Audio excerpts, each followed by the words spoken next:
pagtitala. Dahil ngayon, gagawin natin ang isang aktibidad na may paksang kolonyalismo at imperialismo sa pangkontinentong Timog Silangang Asya. Una, pag-aangkin.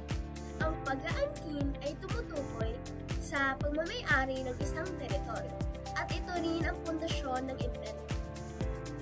Ikalawa, pag-aalsa.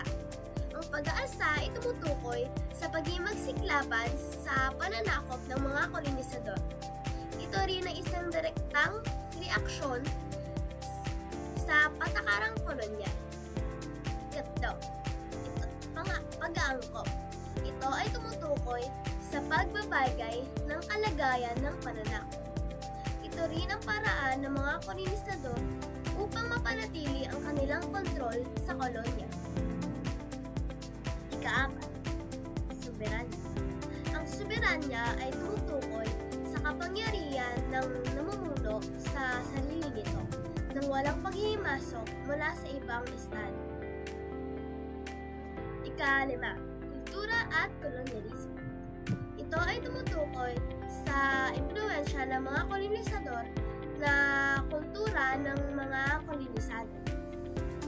Ika-anim, ekonomiya at kolonyalismo. Ito ay tumutukoy sa impluwensya ng mga kolonisador sa ekonomiya ng kolonisado. Ngayon, sagutin natin ang mga tanong na nakahanda para sa atin.